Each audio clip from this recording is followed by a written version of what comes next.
Hey everyone, thank you for listening to the Drinks.com podcast, the business of online alcohol. I'm your host, Brandon Amoroso, and today I'm talking with acclaimed Michelin-starred chef Geoffrey Zakarian, who has appeared on The Kitchen, Chopped, Iron Chef America, and more. So thank you so much for coming on the show. My pleasure. Nice to be here. Thanks for inviting me. So before we hop into things here, can you give everybody just a quick background on yourself? Well, I've been a professional chef for about 40 years. Trained the CIA, worked overseas, France usually, and then sort of left. I left for New York City in 1981, and I spent about 40 years in New York City working at great restaurants. Basically, my skill set is French American. But when you open restaurants, you get a real good sense of like what it is to be a chef versus a businessman. And so today, I'm a chef, but I'm still a businessman first because restaurant touring is a very difficult way to make money. So you really need to branch out. So I'm working a lot on Food Network. I have a couple of shows, actually 3. We've done like 15 years of Chopped, over 1,200 episodes of Chopped, about 400 episodes of The Kitchen, where I'm co-host. My wife and I have a production company where we produce some shows for Food Network, and we're pitching a couple right now. We also have quite a growing line at QVC and Amazon.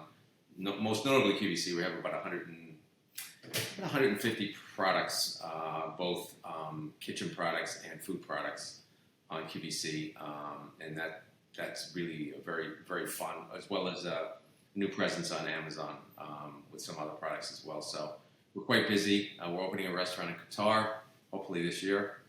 And we drink a lot of wine in this family. So you see my Instagram, I do quite a few cocktails because I think people really love to, just sort of know the history of a cocktail, and these are mostly classic. I don't do crazy ones. I let that for the Instagram junkies that want to do those. I do stuff that I consider real great classics that you should probably know if you're gonna host a party, and so I love doing that. And so I don't know if I forgot a few things probably, but that's where I am now. No, that's awesome background. I have 1,000 questions for you on the on the business side of things, but we'll save that for another podcast. Okay. One thing I wanted to jump in on that you mentioned, because you obviously have the sort of passion for cooking, but you sort of had to take on the businessman component as well. Where did wine and cocktails come into play? Because obviously the two go sort of hand in hand in most restaurants. Yeah. Where did that sort of come into the arc of your career? Because obviously now you have like a wine with Wine Insiders, and that's up for an award on QVC, and it's yeah. I think that it does go hand in hand, Brandon, but I think that for me it's there's the joy of entertaining, and chefs are known for their food and kitchens and the high pressure, and the shows now about with the bear and all this stuff. It's about the chef in the kitchen, but it really is almost, to me, I'll probably be one of few chefs, but there are some. I strongly believe that it's more 60-40 front of the house, back of the house. So I think the front of the house experience is more important than the food. And I'm not saying that because the food has to not be good. I'm saying as a chef, for me to put food out to the dining room is relatively easy. Meaning, of course, you got to get a brigade and a chef and train them, but I have all that wherewithal. It's a task that someone on my team in the kitchen knows up and down, right, and does it a million times. And we just train, and then we watch it like hawks. The front of the house, once the food leaves, you need to set the front of the house up the same way, but it's much more difficult. Okay, so let me give you a scenario. So we'll have a line cook will do 200 covers, say 150 covers, and there's 10 items. So the 10 items will be spread between 5 or 6 people, either hot or cold. And that cold person will do the same salad, same crab, same scallop dish 30 times one night. Puts it on the pass, waiter comes, it's gone, right? Mm-hmm. A lot of stress, but it's basically timing, having your mise en place, knowing your stuff. And once you have everything ready, it's like a ballet, it works. Here's what the kitchen doesn't see. The kitchen has no interaction with the customer. There's no really nasty person. There's no ignorant person. There's no person that's constantly needs attention. There's no person that's loud. There's no person that changes their order 3 times. There's none of that interaction. So in the course of a night, you'll have 150 people. There'll be maybe 3 interactions at minimum with your front of the house staff. 3 to 5. So you're looking at 500 to 600 interactions every night with a staff member. And not just one staff member. The bartender, the waitress, the waiter, the server, maybe the back of the house guy, the coffee guy, it's all these questions and needs, and I need this, can you get me that, and I have that, no soy, no gluten, my wife doesn't like this, can you blah, blah, blah, blah, can I have this with that? It's all that matrix is very tiring and hard for the front of the house staff. So that's why I put a lot of attention to that, right? And I make it very easy for them. And what customers want most is they want to have what they want to have when they want to have it. Now that sounds like the customer's always right, and that to me is, I'm going to end that conversation right now. The customer is not right. The customer gets what they want, and usually they're misinformed or they're not informed enough about food. But it doesn't really matter, right?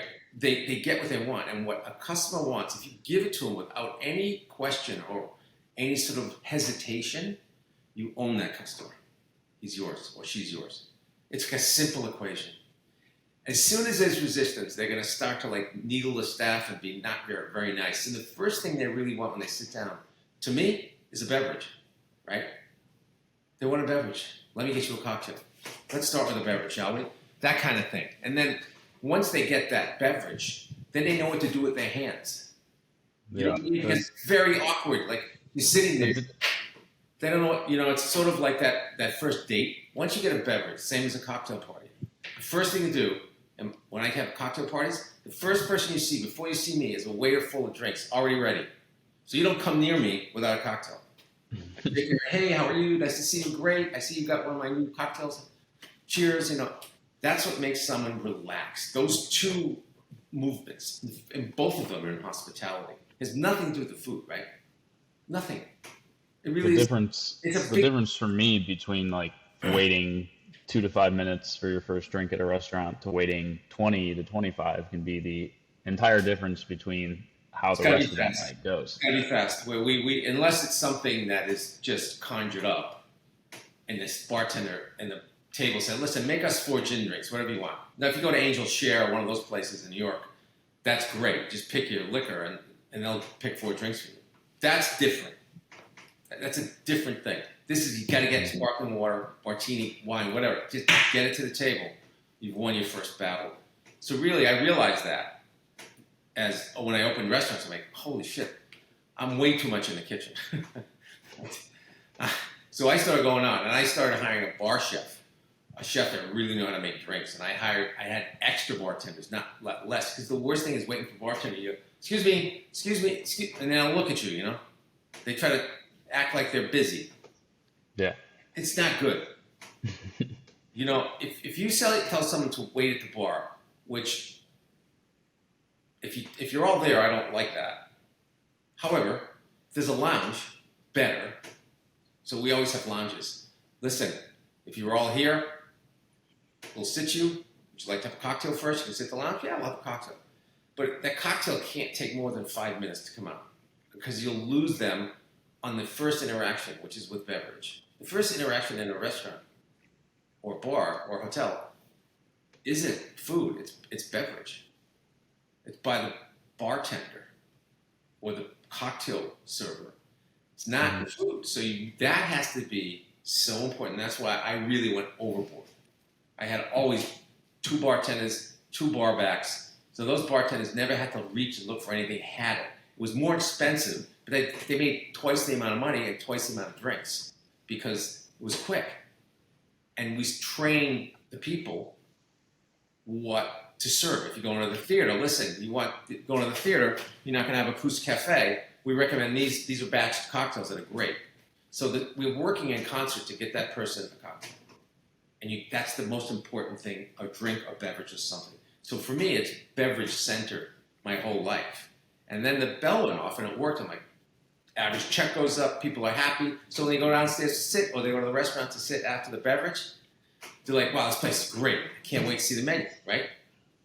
Yeah. And that, honestly, that's why I love it so much. It's really one of the keystones of hospitality is that interaction way before you see a food menu or a chef or anything. And then for me, if that's great, my food is going to be better. Not because I'm going to work harder. I'm like, no, the customer's happy. They're pleased. They're getting attention. And they say, can I have that steak? But I don't want any sauce. I just want a steak. Nothing on it. Of course you can. And then they're really happy.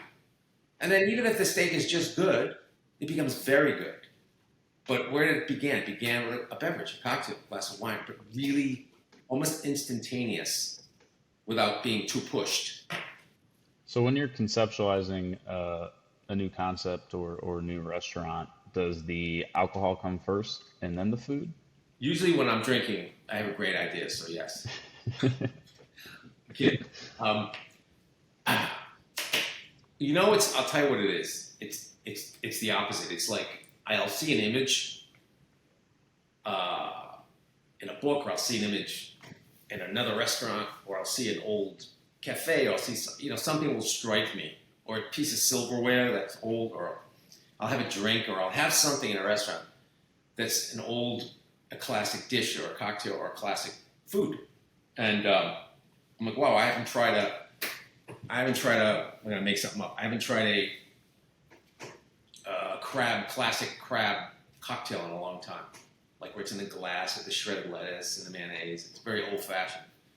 And so I'll see the glass and I'll get a vibe and I'll have it. I'm like, that's good, but I could make mine much better. And then I think of like, hey, what do I want to do in making this better? And then I'll start like thinking of recipes of stuff that I've had that could have been better. So I try to choose things that is a great idea. I haven't seen one of these in 20 years. I'm gonna make my version of this because I can make it better. And then it just starts like that. But it's sometimes not food. It's sometimes a vibe. You're sitting in this gorgeous place, and I just came back from Florence. I was in Florence and Cannes and Saint Tropez and Alessio, these small villages in Italy and France, and this just ooze with charm, right? And you see where trattorias in New York City, how they try to mimic these trattorias that they see, because it's the same bottles, architecture, the old people in black and white photographs, the square tables, and then you go to restaurants and you go, oh, this is what it's a complete copy, which I'm fine with. But what they don't have is the sense of charm, And so, all you do is you're just bombarded with charm and simplicity, but it's simplicity done right. It's so easy to mimic, but it's so hard to do correct because there's such simple, functional things. Like when you're putting a coaster down, you don't put a coaster down under a wine glass, right? Because there's no condensation. You can't swirl it, move it. So there's all these little things. They know exactly how to do it. And I was having dinner and I was watching this ballet. This was a trattoria, right? Very nice trattoria. But the service the guy was in a white tux, black tie, impeccable. Asked for soda water, sparkling water, ginger ale, whatever, my kids. And we all had water. So they brought over water glasses, and there's 6 of us, and like 2 had sparkling and 3 had white glasses of water. Flat water, excuse me. And I'm like, okay, here we go. 9 times out of 10, first pour is right from the bottle, second pour, someone else does it. They pour sparkling, flat. They go, no. And you're like this, right? It happens all the time. It's like clockwork. Mm-hmm. So their solution was genius. So they had, it was a blue and white, beautiful pastels. And they had a coaster. Everyone had a coaster for the water, which is correct because it's condensation. but the coaster is white and blue. And the white meant regular water. When they flipped it over and put the glass, it means sparkling. So the server had an indication. There's 2 white coasters, 2 blue coasters. He knew exactly where the water and the sparkling went, right? And he didn't have to, some people use 2 glasses. They use a stem glass for sparkling, and this is all the same glass, but it's this. I said, wow, that is so genius. I've never seen that before. It's just a way to help the person. So whoever wants to fill the water glasses up, whatever server's there, they know not to mess up sparkling and flat. So that's the kind of stuff I look for all the time. I actually took the coaster and I wrote down, because I take coasters everywhere, but this particular, I had to write down why I like this coaster. I said, dual colored coasters, not to confuse flat and sparkling. So it's that kind of stuff that makes simple dining so special. Mm-hmm. Yeah, and that started with the beverage. But the water service is like now, it's turned into this, it's almost stressful, right? Because, I mean, it used to be you get water, you know, like I would come with a pitcher with a towel wrapped around it, fill everybody's water like in a country club, right? And that was what water was. And they pour it out the side because the spout always leaked, and I don't know why someone has to figure that out. But that was water service. And then we became infatuated with all this sparkling and flat and this and from the tap, and you charge for water, now you don't charge for water. It's become so pretentious and stupid. I mean, it's water, right? And I like water from a bottle, not plastic, from a bottle, simply because I want to hear that click and know it's real. So that's my only, the way I feel it's gone with water. Water has become now this fight. What do you charge for water? I'm like, yeah, it's not free. It costs $3 per bottle. Well, it's like free bread versus paid bread. No, yeah. Free bread. I as a restaurateur, I am thrilled that we now can charge for bread. And I'll tell you why. Because it's wasteful. I mean, we bake bread. If you throw away, you can't predict how much bread. I mean, you can kind of.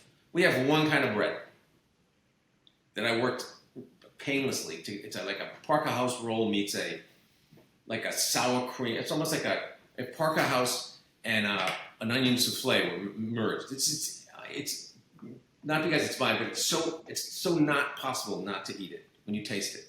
So that's all we do. And we bake it 3 times a day. We know exactly how many lunch comes we have. And then we have a tray that's gluten-free, small one. But we charge for it. And the reason being is, I mean, it's expensive. It's a lot of labor to make that.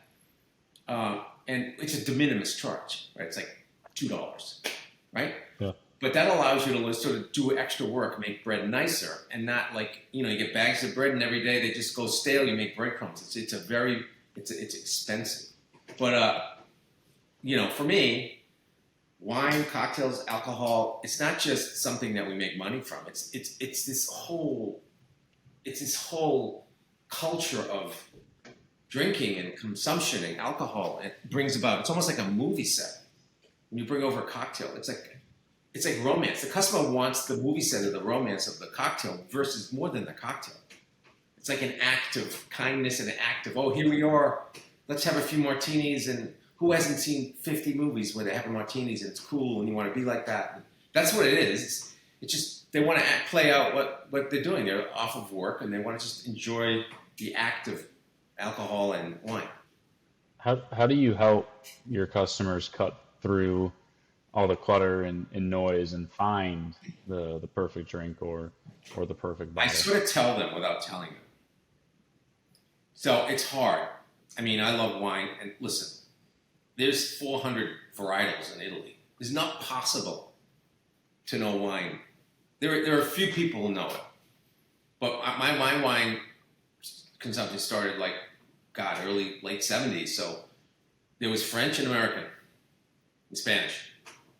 Then Italy became popular, then Australia, and then New Zealand, and then, you know, wherever, California, you know, Virginia. I mean, so now there's so much wine in the world. It's really impossible. So what I try to do is, the servers really are everything. So we try to find out what they're looking for, right?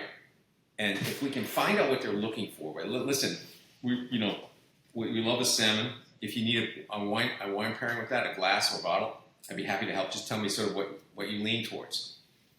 That eliminates a lot of anxiety, and we try to have as many bottles by the glass as possible. The reason being, if you buy a Grand Cru or Premier Grand Cru Chablis, it's going to be $200-300, right, at a restaurant. But with the no Coravin system, you can charge $40 for a glass of it, and the person that knows that will spend the $40 for the glass because having really good wine. And then at $40 glass is also mimicked by an $11 glass. So you have this range of wine prices that make people feel comfortable. Very important. And if you have that, and you say, listen, I got a great Chablis. I have 2 Chablis on the list. I have that one, and I have the other one. Both are crisp and delicious. You don't have to tell them what the price is. They're seeing. One's 15, one's 40. You know what? I'll have the 15. I'll have that too. That sounds great. If you can do that, you don't have to. You can't educate them on wine. You can, but they have a limited time. And most people, I would say 95% of the people, have no clue. They just drink by grape. Oh, I like a Chardonnay. I like a Bordeaux. I like a glass of red. I like Pinot Noir. What do you like? I mean, that's where you are. That's the level of sophistication, which is fine. So that's what we try to do. We try to ask one question and help them with a very substantial wines by the glass program, which satisfies, I'd say, 60% of the wine drinkers, 70% have the glass or 2. It's great for us, right? And we're Coravin. We don't have any waste anymore. It's also good for the customer. And then the customer will then maybe do some price, $15 a glass. Why don't we get a bottle? That's how I do it. I don't get any more. I don't let the sommelier go on and on and on and on and on, because eventually it's a turnoff. Now there are people that know wine and want that son and want this and want to talk to them and want to have interaction. So we don't stop that. But 95% of people don't want that. They want a really nice glass of wine. End of story. And that's what we try. Or a cocktail. But the wine program is something that, obviously, when you're having a cocktail, that's somewhat before, right? But it doesn't have to be. I had a martini and just kept a martini and had a steak with the martini. So we like to let the customer have what they want, but we give them enough directive with the wines by the glass. And that's something I learned as a businessman. I used to not like a lot of wines by the glass because it was waste. But I realized that you really need that. It really eases the customer's way to have a glass of wine. If you see everybody having glasses, it's really great. When you walk in a restaurant, everybody's having wine. People walk by that, they're like, honey, let's get some wine. It's just the way it is. It's like we're all programmed to do that. How does it impact the actual financials of the restaurant? Because I've always heard that restaurants make money on the alcohol. Is that true, Yeah. or is that? Yeah, well, it depends on, it's all about, look, wine, you have 100 to a 300% markup. I'm always a believer of a lower markup, sell more bottles, right? The glasses of wine are very good if you sell them by the glass. It's a good value for you. It's a good value for the customer. You make money on water if you're charging for water. Yes, on wine. Alcohol, yes, but here's the caveat. You actually make a good amount of money on coffee and beverage. Here's the caveat on alcohol. It's almost impossible. There's so much theft and bad making of cocktails and overpouring. It's almost criminal. So what we do is we make a very strict bar program. Everything is jigger poured. And everybody bitches and moans about it at first, and some people don't even want to work if it's jigger poured. I don't know, I'm free pouring. I'm like, no, we don't do that. Free pouring is you're free pouring money down the drain, A. And here's the big thing about bartending and really doing a proper jigger pour. If your bartender quits, the next day you're gonna have a fresh bartender in there, and you just give them the recipes, and he'll have the drink down, same taste, same mouthfeel, same acid, because you've done all the work for them, right? It actually is easy to train people. It's easier when people leave because you can't say, hey, a little vodka, a little this. No. So it's really important. If that's in place, then your vodka, then your beverage cost should be about in 20s, in the low 20s, depends on kind of restaurant. Food, you're looking for food and beverage to be around, 26, 28 combined. So a lower alcohol wine, food is probably going to be the highest. But if you don't jigger pour and measure, you're dead in the water. You're going to lose your shirt. And also glassware. I see it all the time. A proper martini glass isn't one of these giant V glasses like you saw in Sex and the City. There's 10 ounces of alcohol in there. If you fill that up, it's almost 10 ounces. It's insane. People don't know that. They know it. And you charge $14, you're losing money. So you need a proper martini glass, 6 ounces. And you don't want to have people have one giant martini. You want them to have 2 correct cold martinis that are cold from the first sip to the last.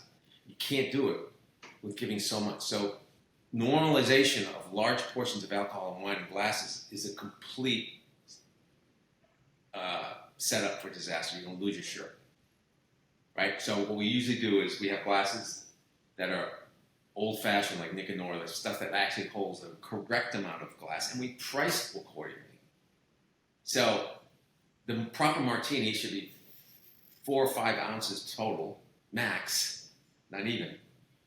And it should be about $14 or $15, so you'll entice someone to have another one, right? So that's what we try to do. And if I can, I put little marks on my glasses, like either a G or dots that are decorative, but the G is 5 ounces. The floor to the G is 5 ounces. So there's never any problem overpouring. And the smaller the glass, the less problems you'll have with people saying, that's it? If you give a big Bordeaux glass and you pour 5 ounces, you're like, okay. But I can't help that, but that's just the way people think. So you put the same glass, smaller glass, put the same amount in it. People think it's more.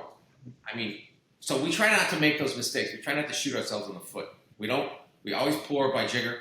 We have small glassware that's correct pour, and we're very vigilant on watching the bar because that's where everything happens, including people giving away drinks and steal. It's almost impossible to police 100%.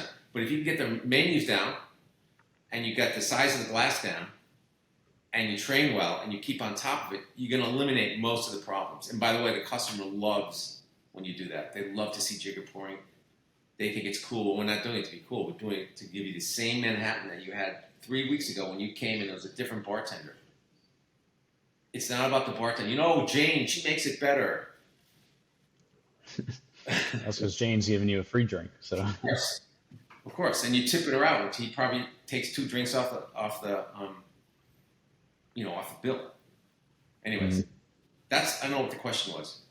What was the question? I honestly don't even remember at this point either. But I feel like it's all the little things that add up, and it's the culmination of so many different aspects that make the experience. And wine is a big component of them, but there's a whole bunch of other things that go into it. And consistency is so important. There's nothing more frustrating than finding a really great restaurant, loving it, going back to it, and then having a wildly different experience, especially if you're bringing other people with you to it. That's like one of my favorite things to do is. Isn't that good? I remember you said it was so good, and I had it on. So yeah, that's the consistency is the hardest thing we do. Imagine we get up every day, and the restaurant's clean and it's empty, and then all this produce and stuff comes in at 5 or 6 in the morning. You got to break it down, prep it, clean it up, label it, get it ready for dinner. It takes all day with the whole staff.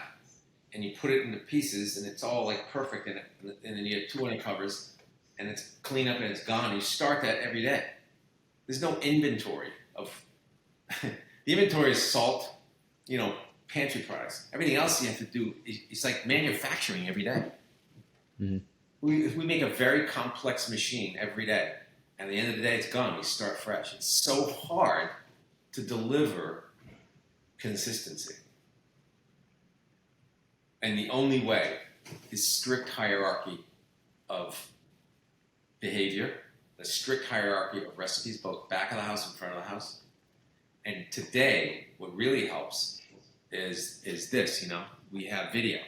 So we can actually make a video of my demonstrating a dish, accompanied by the recipe in grams.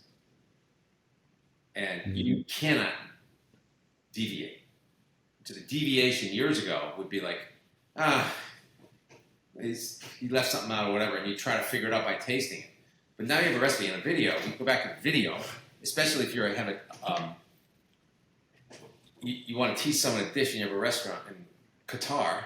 You make a video of it, you send it to them, and then you talk about it, and then they'll send you it back completed, and then you have this way to talk to them that's very literal and right away. So that's a great tool we use. So that's back of the house. Front of the house, exact same. Everything is measured, poured, labeled, to the nth degree, recipe'd out, watched, being very calculated because it's so hard to make money, and it's so hard to be consistent. And yeah, I hate to go to a restaurant. Jesus, it was what happened here. And I could tell right away. It was a Saturday night. I'm like, it's a Sunday staff, right? Sunday's always the weekday. Oh, it's a Sunday. You go, oh God, I can tell it. One down here, one down there. I know. And people say, what happened? I'm like, they're down 2 guys. How do you know this? Trust me, I know. I can tell.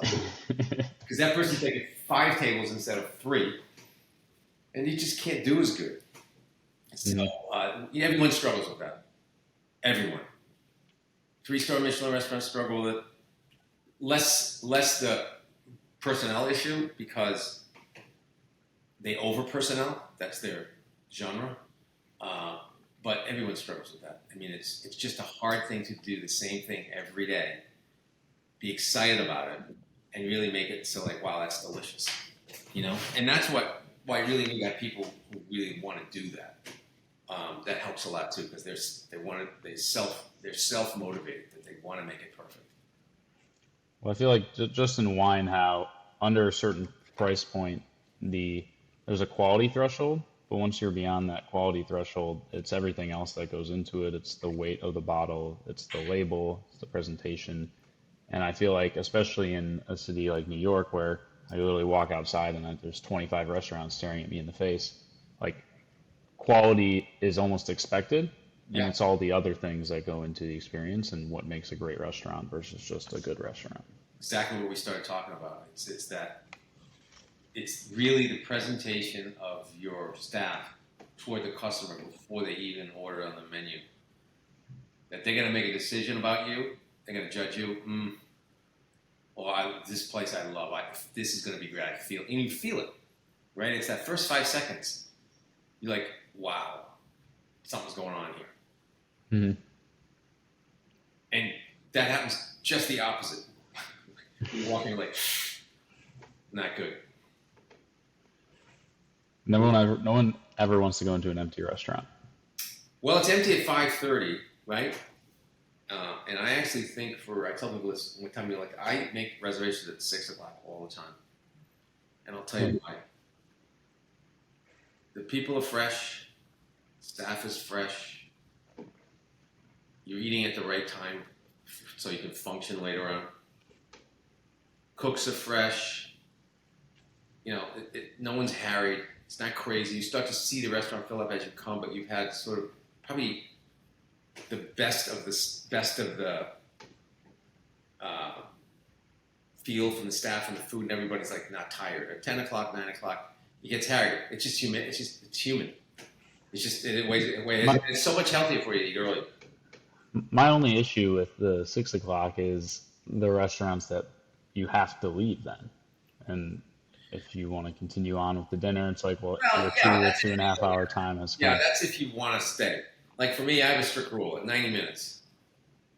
There's nothing more to talk about after 90 minutes.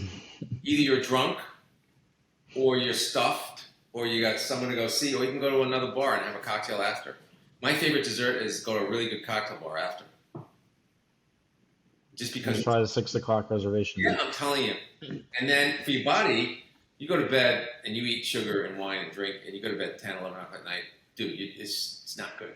If you're 25, 30, yeah, but once you get in your 40s, and it's a recipe for, not feeling so good the next day. So, got a couple of fun questions here for you before we roll Cool. things out in the wine space. What would you say your favorite wine memory is.